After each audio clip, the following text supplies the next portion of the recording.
Je sais exactement ce qu'il va se passer cette semaine sur Bitcoin. Bienvenue à tous les amis dans cette nouvelle vidéo, dans ce nouveau live. Aujourd'hui, je vais vous préciser, je vais vous montrer exactement mon scénario, mon plan pour Bitcoin cette semaine et comment du coup on va pouvoir se positionner sur Bitcoin mais à la fois sur les altcoins tout au long cette semaine et de profiter de la belle volatilité qu'on devrait avoir. Évidemment, on ne va pas parler que ça, un petit peu d'analyse technique, un petit peu d'analyse fondamentale et surtout des actualités. Et s'il y a du monde aujourd'hui, je ferai le tirage au sort du concours ce soir en fin de live. Donc restez bien jusqu'à la fin et soyez nombreux. Juste avant de commencer, comme d'habitude, je vous invite à vous abonner si ce n'est pas déjà fait, à lâcher un petit like pour ceux qui regarderaient la vidéo YouTube et surtout à rejoindre le serveur Discord. Le lien est en bio et en description. N'oubliez pas de rejoindre. Allez, c'est parti. Une journée globalement rouge aujourd'hui sur le marché des crypto-monnaies avec un Bitcoin qui a perdu un peu plus d'1,5%. Même chose pour Ethereum. Et ça suit du côté des altcoins, malgré quelques exceptions. On notera notamment HT, MKR, XCN ou encore TRX. Mais globalement, un marché crypto dans le rouge pour ce début de semaine. Je le rappelle, les marchés financiers traditionnels américains étaient fermés aujourd'hui, étant donné que c'était férié aux États-Unis. Donc, peu de volatilité. On a eu une journée dans la continuité du week-end, en fait, relativement calme. Du côté de l'indice Fear and Greed, un indice à 22 aujourd'hui, on reste dans un niveau de peur extrême. Et du côté de l'indicateur Blockchain Whisper, les longues ont repris un avantage un petit peu plus conséquent sur les shorts. C'est logique, étant donné la baisse, les longues ont repris l'avantage. Mais je vous le rappelle, la majorité a souvent tort. Donc, c'est pas forcément bon signe. Donc voilà, un petit peu ce qu'on pouvait dire déjà premièrement sur le marché. En tout cas, bienvenue à tous ceux qui arrivent sur le live. Salut Zelka. Bienvenue à tous ceux qui me découvrent. J'espère que vous allez bien. Du coup, gros live crypto comme vous l'avez compris aujourd'hui. N'hésitez pas à poser vos questions tout au long du live. Je ferai différentes pauses entre les différentes parties pour justement répondre à vos questions. Et c'est parti, je vais donc vous montrer mon plan pour Bitcoin cette semaine. Je vous préviens, ça va bouger. En effet, on devrait s'attendre, il faut s'attendre à pas mal de volatilité. Alors, je vous explique ce à quoi je m'attends. Je vous le rappelle, on a fait un magnifique double top. On a bien été rejeté ici par la résistance des 20 300 $ et par la trendline daily, ce qui nous a déclenché des targets en direction des 19 000 $, voire même un peu en dessous. Depuis, on a très bien cassé la Tenkan, la Kijun, ainsi que le nuage d'Ishimoku. Donc tout se passe à merveille sur Bitcoin. Maintenant, qu'est-ce qui va se passer justement cette semaine? Parce que ça, c'était la semaine dernière. Maintenant, j'imagine que vous voulez savoir qu'est-ce qui va se passer cette semaine et dans les jours à venir. Alors moi, ce à quoi je m'attends, c'est quoi? Eh bien, d'ici mercredi soir, on devrait continuer à baisser en direction des 18 800 $. Alors, je rentre en précision déjà sur cette première partie de semaine. Globalement, je pense que on devrait jusqu'à demain 15h30 ou en tout cas plutôt demain 11h rester dans une volatilité assez faible. Demain à partir de la fin de matinée, je pense qu'on pourrait avoir une anticipation de la part des marchés européens de l'ouverture des marchés US. Pourquoi? Je vous dis ça parce que demain, effectivement, à 15h30 vont rouvrir les marchés américains. C'est-à-dire que là, ça fait 3 jours qu'ils étaient fermés et ils vont rouvrir à partir de demain 15h30 où on aura probablement un pic de volatilité. Alors, qu'est-ce qui va se passer? Selon moi, les marchés américains et européens devraient vendre. Donc, c'est pour ça que je vous dis qu'on devrait continuer de baisser jusqu'à mercredi soir. Et pourquoi je vous dis jusqu'à mercredi soir?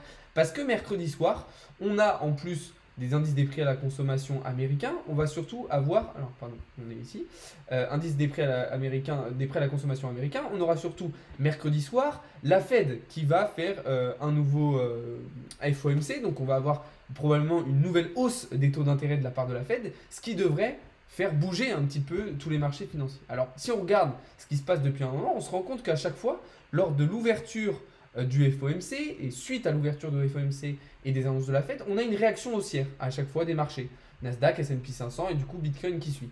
Donc, voilà pourquoi une fois qu'on aura atteint le pic, le bottom plutôt mercredi soir, on pourrait avoir durant les 24 heures qui vont suivre une réaction haussière des marchés financiers avec probablement un retest ici de cette zone, avec un plat SSB qui jaune au niveau des 19 275 $.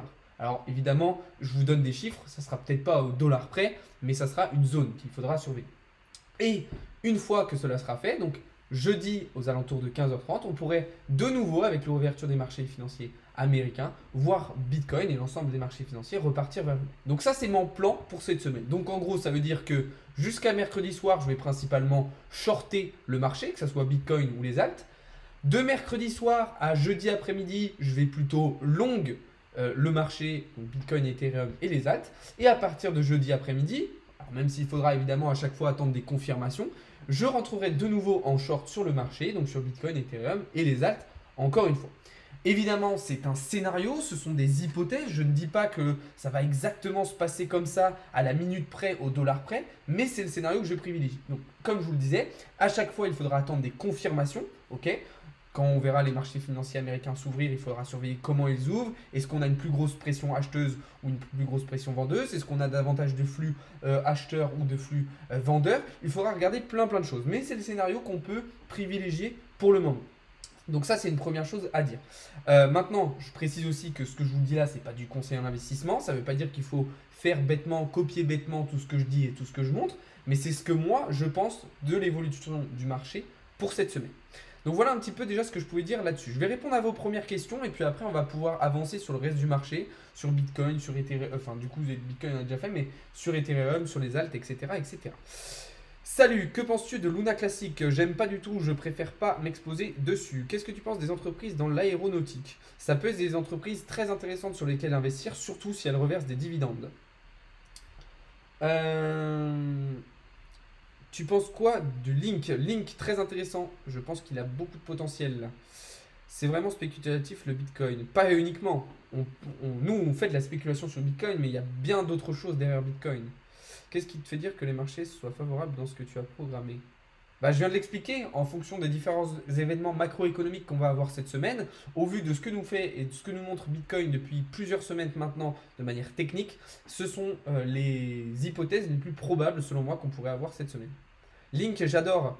Connais-tu Ultra? La crypto-monnaie Ultra, Matmat? BTC jusqu'à ce soir, c'est bien short. Oui, Momo. Bonsoir, vous habitez où? Je cherche de l'essence à siphonner. Moi aussi, cet après-midi, j'ai cherché longuement de l'essence, malheureusement en vain. D'ailleurs, je n'ai pas pu retourner à Ikea pour échanger ma table, malheureusement. Bref, voilà, en tout cas, il n'y a pas de pénurie. En fait, la pénurie d'essence, les amis, je vous rappelle que c'est uniquement nous qui la créons, hein, toutes les personnes qui se sont jetées bêtement dans les stations essence parce qu'ils ont vu que sur BFM, il y allait avoir une pénurie. C'est eux qui ont créé la pénurie parce que sinon il n'y en aurait pas eu, hein. Si tous les cons ne remplissaient pas leur jerrycan comme si c'était la fin du monde, bah tout le monde aurait de l'essence aujourd'hui. Mais bon, ça c'est pas forcément facile à comprendre pour tout le monde. Bonjour, sur quelle plateforme peut-on faire des achats futurs car sur Binance c'est bloqué? Sur FTX, sur Bybit, sur KuCoin, Mathéo, tu peux le faire sur plein d'exchanges. Fais-tu du trading forex? Oui, dans le Discord vous avez une partie sur ça. Application essence, gasoil, no pour trouver de l'essence. Ah bah vas-y, c'est quoi le nom de l'appli? C'est Now? C'est quoi le nom de l'appli, Joseph? Fais croquer, partage. Connais-tu le nouveau token Nimba Coin? Non, mais rien que le nom, ça sent pas très bon. Tu penses que le link va long toute la journée? Non. Connais-tu le nouveau... Non, j'ai déjà répondu Dubaï 71. Donc voilà. Ok, c'est parti, on va pouvoir avancer. On va pouvoir continuer un petit peu sur le reste du marché. Avax en longue, ça pue. Ouais, effectivement, ça semble un peu compliqué, Zelka. Enlève les pubs, c'est trop chiant. Ah oui, putain, c'est vrai que j'avais dit que j'allais enlever les pubs sur Twitch. J'ai pas pensé à le faire. En tout cas, les amis, pour tous ceux qui sont présents sur les lives, n'oubliez pas de rejoindre le serveur Discord. Vous avez le lien en bio et en description. C'est très important. Ok, du coup, sur Ethereum, bah, situation similaire à Bitcoin. On a bien été rejeté par la résistance. On a bien cassé la Kijun et la Tenkan ainsi que le nuage d'Ishimoku. Et du coup, on devrait avoir un scénario similaire. C'est-à-dire, d'ici mercredi soir, on pourrait venir du coup chercher en direction des 1280 $. On pourrait avoir du coup une réaction haussière suite aux annonces de la Fed. Et à partir de jeudi après-midi, un marché qui repartirait vers le bas. Alors attention, on pourrait même venir chercher plus bas. C'est-à-dire que je vous le rappelle que là, ce que j'ai affiché à l'écran, c'est ma première target. Mais mon objectif pour la suite, pour Ethereum, ça va être de venir chercher ici le support 0,786 de Fibonacci en direction des 1163 $. Donc voilà un petit peu ce à quoi on peut s'attendre sur la semaine pour Ethereum. Évidemment, Ethereum va suivre en majorité ce que va faire Bitcoin. Donc il va falloir surveiller ce que fait Bitcoin. Surveiller aussi ce que font les marchés financiers traditionnels. Ouais, je vais essayer d'ajuster ça, ZK, t'inquiète. Donc voilà, sur le VET, malheureusement, on a touché notre stop loss. Alors, c'est pas grave parce que dans tous les cas, on avait pris du profit. Ok, on avait pris profit et le stop loss avait déjà été remonté au prix d'entrée. Donc, ceux qui n'ont pas écouté, parce que j'en ai vu même dans le VIP sur Discord, hein, qui n'avaient pas écouté ça, bah, ceux qui ne m'écoutent pas et ceux qui ne suivent pas les indications, qui ne suivent pas les conseils que je vous donne quotidiennement dans les lives, bah, vous vous êtes fait sortir. Mais si vous écoutiez bien ce que je dis, ce que je vous montre tous les jours, eh bien c'est simple. Ici, il fallait prendre ses profits, remonter son stop loss au prix d'entrée. Et puis comme ça, vous sortiez ici sans aucune perte, il n'y avait pas de souci. Donc très très important, suivez bien. Voilà, quand je vous dis de ne pas copier bêtement, il ne faut pas juste copier le trade et puis après plus s'en occuper. C'est important. Moi, je fais l'effort de vous faire un suivi de mes prises de position, de mes analyses, etc. Là, clairement, il y avait moyen de bien se régaler sur le VET. Sur le RIF, on avait une opportunité intéressante aujourd'hui, mais on n'est pas rentré. Ok. Moi, alors déjà ce matin, je m'attendais à un pullback ici pour aller chercher plus bas. Il n'a pas eu lieu, donc je ne suis pas rentré. Là, je m'attendais à une cassure du support qui n'a pas lieu, donc je ne suis pas rentré non plus. Je vais peut-être même re-rentrer en longue avec pour objectif de revenir chercher ici le haut du pattern, enfin du range, sachant que RIF performe très bien en ce moment. Sinon sur Solana, on est toujours en short, donc là ça se passe très très bien, il n'y a pas de souci là-dessus. Donc voilà, encore pas mal de positions d'ouvertes, comme vous le voyez, Bitcoin, Ethereum, Solana. Donc moi je reprends pas trop de trades pour le moment sur ce début de semaine pour pas surcharger en fait mes prises de position parce que je pourrais me perdre.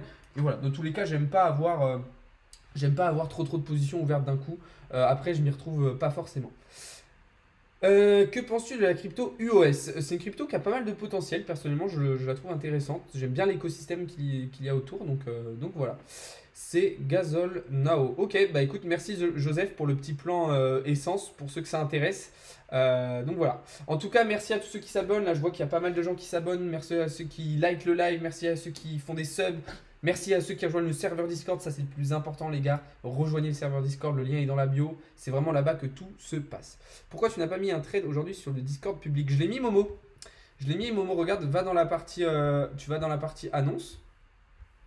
Ah ouais, je ne l'ai pas envoyé, merde. Ah bah je pensais que je vous l'avais envoyé. Ah bah je pensais que je vous avais envoyé le trade sur Riff ce matin. Ah bah j'ai oublié. J'ai oublié Momo. J'ai oublié Momo, désolé. Bon bah c'est pas grave, ça arrive. De toute façon, c'est un trade au final sur lequel on n'est même pas rentré. C'est sur le trade sur Riff que je vous ai montré juste avant. Bon bah tu vois que t'as pas loupé grand chose. Mais c'est pas grave, t'inquiète, à partir de demain, il y aura. Donc voilà. On va avancer les amis. Du coup, je vais revenir rapidement sur le programme macroéconomique de la semaine, même si j'en ai parlé un petit peu au début du live. Gros programme macroéconomique cette semaine, donc pas mal de volatilité de prévu. Il va falloir être extrêmement prudent. Donc comme je vous le disais, ça va commencer mercredi, donc avec les indices de prix à la consommation américains et le FOMC mercredi soir à 20h, 20h30 heure française.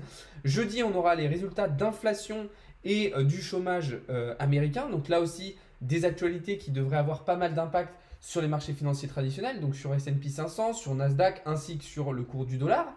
Et enfin, vendredi, on aura les indices de vente retail aux États-Unis encore. Donc pas mal de choses très très importantes cette semaine. Donc là, vous voyez encore retail sale, c'est exactement ça.